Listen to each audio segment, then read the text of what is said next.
What kept you grounded throughout that time? I wasn't grounded. That was the thing. At first, I was going crazy in there. I was fighting all the time. I picked up 3 cases in there that I got time for. I picked up 4, but I only got time for 3. I picked up a heroin habit in there. I just didn't care. How did that, if you don't mind going into that, how that start? Started when I was 28. I had I was hustling in prison. That's what I did.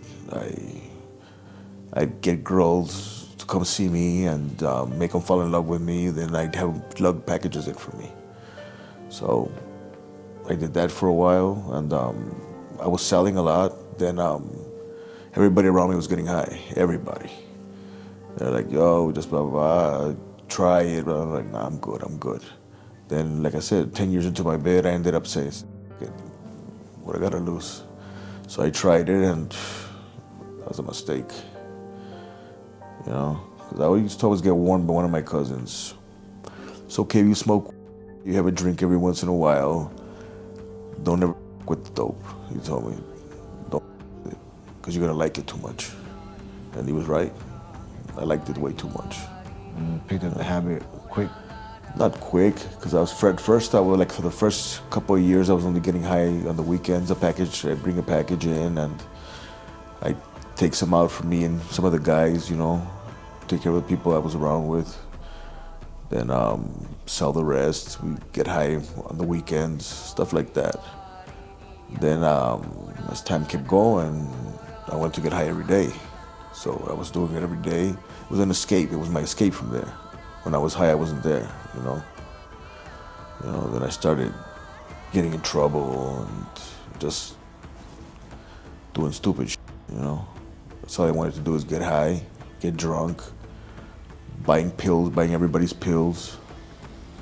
It wasn't only the heroin at the time. It was buying everybody's pills, Clonopins, Narayan, whatever would get me high. How long did this last about? 10 years. I did it for 10 years. And I finally had enough, you know. Was it like an incident or something that made you be like, yeah, this isn't for me? Nah, I was already strung out. I was shooting up. I started shooting up, and it was every day. And when I didn't have it, I was sick. And then sometimes the packages would get caught, and it was just. You just over all that. Yeah, one day I got sent to the hole, but I had a package on me, you know. In the hole? Yeah, I had it on me already. The package had already come in. Right. But they lugged me for dirty urine. They went and turned my cell up looking for the package. They couldn't find it. Then they gave me a urine. I was dirty, so they put me in the hole. I said, you know what, man? I was in the hole. I already had a habit. So I remember looking in that mirror that day, and I looked like, you know, I'm like, what the fuck's the matter with me, man? I felt like I aged a bunch of years, and I'm like, yo, I was skinny.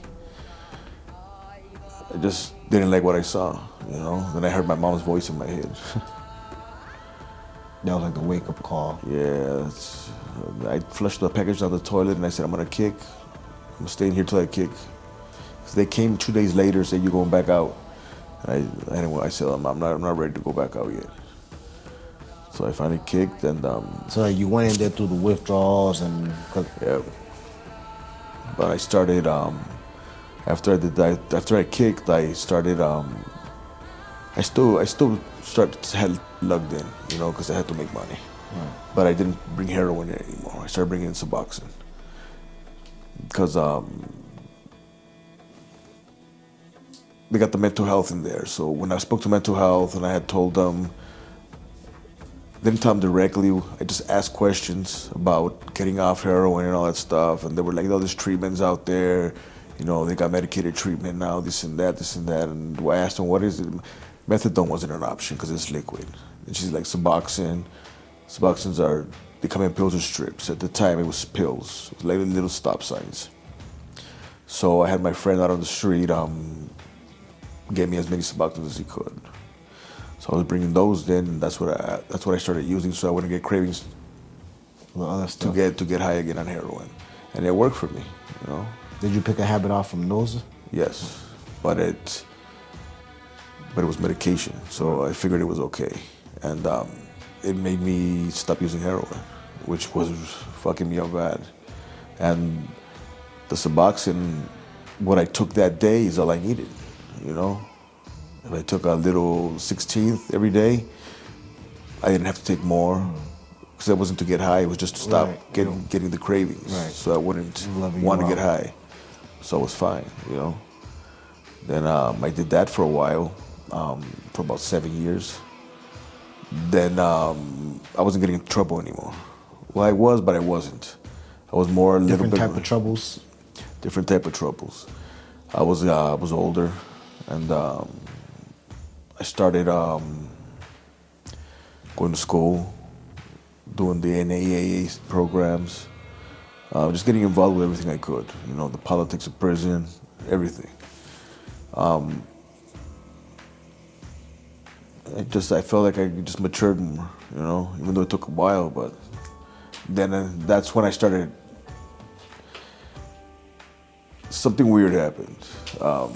Parole had told me one of the times I went to go see them, because I got denied, like 4 times in a row. And so I was like, But then the last time before I left the max, they had told me, well, they asked me, what's the matter with you? Why don't you want an opportunity to go home? I said, well, you guys haven't given me an opportunity to do anything. They're like, well, you haven't shown us anything to give you an opportunity for.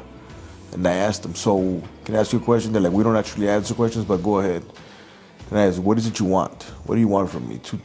They're like, well, if you show us that there's a change in you, we'll give you an opportunity. You were young when you went in, and we take that into consideration. They told me the laws are changing. There's more leniency now, and you got a better shot than anybody else because you were juvenile. And this is the parole board. Yes. So did that give you like a sense from like a hope? Yeah, that's what it did. It gave me a sense of hope. I'm like, I could go out. I could get out. So I started doing everything I had to do, working. Crunch time. I stopped getting high. I stopped the Suboxone. I weaned myself off and got off it. I stopped lugging. I stopped, even though, like I said, I needed the money, but still I stopped. I just started hustling some other way. You know, I started doing other stuff, drawing, whatever I could do that wasn't going to get me in trouble. And after doing, what was it? I did 18 years in Wapo, straight. Then I left from there. When they closed it down, they shipped me to the max. Did a year there, sent me to Old Colony. 2 years there, but it was in the hole mostly, 18 months in the hole. They sent me back to the max. At the max, I was there 6 years. Then that parole thing happened. Then they sent me to Shirley Medium. And once I got to the medium, I saw parole again. And this time, I told them, look, I know you're not gonna give me parole, but I'm gonna tell you what I've been doing. I just told them what I've been doing. I was hoping not to get a 5-year setback, because that's how they were giving me 5-year setbacks. I was hoping maybe 4, maybe 3 years. They gave me a 2-year setback. So I figured they gave me a 2-year setback, I might be go home the next time. So I just kept doing the right thing, and then COVID hit. And they were just letting everybody go, you know? They still didn't let me go though, because I had seen them and they denied me again. It took me 13 months to get my response in 2020. Then their reasoning was I hadn't done the CRA program or the gang renouncement, which I had already. I had already done it. So when I got that denial, I filed for reconsideration. Let them know, look, what you're asking for has already been done 7 months ago. If you would have called and looked it up, you would have told them. You would have had it. So they gave me my reconsideration. They approved it. Then they gave me another date for another hearing right away. They saw me right away. I went to the hearing. I treated it as a regular hearing. I didn't know it was just pretty much you going home, you know? That same day, right after that?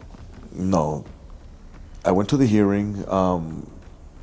The way we went through the motions, they asked me questions, but they kept asking me, so you think you're ready? And this and that. I'm like, yeah, I know I'm ready, you know? All I've done these past few years is focus on what I'm gonna do and what my purpose is gonna be. And they were like, okay. But at first I'm like, I don't know how it went, blah, blah, blah.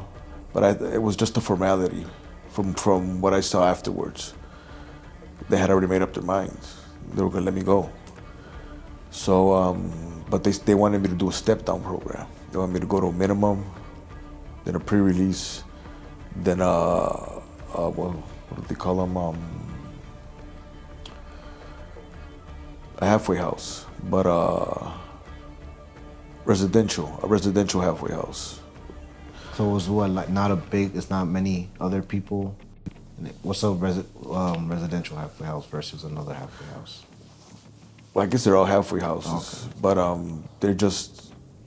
they wanted one with a residential is a residential treatment house. It's for drug house, just reentry. They could use it for either or. They could use it either guys coming out of detox and going to a program, or just for reentry to help you with your reentry. But that's where they wanted me to go because I had let me go back. Before that, I had when they gave me my parole, this time it only took them 3 months to send me my decision. Then they approved it, and they said, yeah, the parole lady told me, yeah, you're going home, you're leaving, you're going to a minimum. So they sent me to a minimum. I was supposed to go to Pondville minimum, where I could actually do some actual reentry, but they sent me to the work camp, to the Old Colony, which is, there's nothing there. Nothing. I mean, it's just work. All you do there is work. There's no school, there's no AA, no NA, there's none of that stuff. No MAT program, none of that. I had already done it's about a year, last year in June. I relapsed because I was trying to get in the MAT program before I left. I was scheduled to leave in August of last year, but I was trying to get on the MAT program before I left, in case I had any temptations when I got out. So I said, I'll get on the MAT program, do it the right way, but the MAT program required 2 dirty urines. So I said, you guys know I'm leaving, I'm going home. What? 2 dirty urines. You have to get 2 dirty urines to get on the program. Yeah. But I didn't have the dirty urines. So I told them, so you're sending me out there knowing I had a drug habit, and with everything that's going on out there, and you're just sending me out there like that. And saying you can only come back if you have dirty urine, basically. Yeah, they said, come back and we'll put you on the MAT program and you can piss dirty. So I had to go use to get a dirty urine, and I OD'd. The first time I OD'd. So they took me from the minimum and put me back behind the wall. Damn. But then parole came to see me again. While I was behind the wall, I had another dirty urine for K2. Then parole came to see me and they asked me what happened. And I told them I'm an addict. I told them I was an addict. You know, I was trying to get on the MAT program before I left, just so I wouldn't get the cravings and I wouldn't die if I ended up using. So I wouldn't OD. Just exactly what happened when I got lugged. So they're like, but are you on the MAT program? I said, yeah. They put me on the MAT program when I was behind the wall, finally. So parole saw that and they go, okay, but so what is your plan? You want to go back to the minimum? I said, no, I don't want to go back to the minimum. I'm not going back to that minimum. I said, there's nothing there for me. I said, I want to go straight to a residential program. I'm ready to go home. They said, well, we'll let you know. And a week later, caseworker called me and says, yo, start looking for a residential program. As soon as you find the bed, you're out of here. I'm like, all right. So instead of leaving in August, I left in January of this year. Nice. You know, went down, came to Worcester, and yeah. It's been Hector Reyes' house since then. Yep. And how's that been there? It's been okay, you know. Been doing, like I said, my mind's made up to what I want to do. Right. I've been focused. I've been I didn't really need what they had offered me there. It's good for other people, but it wasn't what I needed. It's it's more for people coming out of detox and stuff. Me, I already know. I'm already on the MAP program. I'm fine with all that, and So that was kind of more like a home base for you until you kind of get on. more like a halfway house. Okay, yeah. Yeah, trying to help me with my reentry. And funny thing is that everybody told me, "Yo, you've been in for so long," because everybody was worried that I was gonna, like, I'm not from Massachusetts, you know. Everybody was worried, like, "Yo, don't go too fast. Don't try to do everything at once, because it's gonna pile on you, and you might either relapse or go back to jail, do something stupid." I'm like, dude, I can think for myself, you know. I know what I know what I'm doing, you know. They're like, you move, especially at the house. Like my caseworker, they're like, yo, you're moving too fast. You're doing. I said, I'm not rushing anything. I said, this is what I've always done. I said, I know my pace, and if I had a problem, I would have mentioned it. I don't. I'm good. I told him, I'm good. Don't worry about it. He's like, I just don't want you to take on too much on this and that, because everybody that I've been locked up with that has gone home has told me everything's good. You're gonna feel funny at first. I felt none of that. I felt no anxiety. No getting assimilated back, and it was like I never left. That's the way it's been, you know. I've done every program I can think of out here. I just finished my recovery coach training. Going back to school again.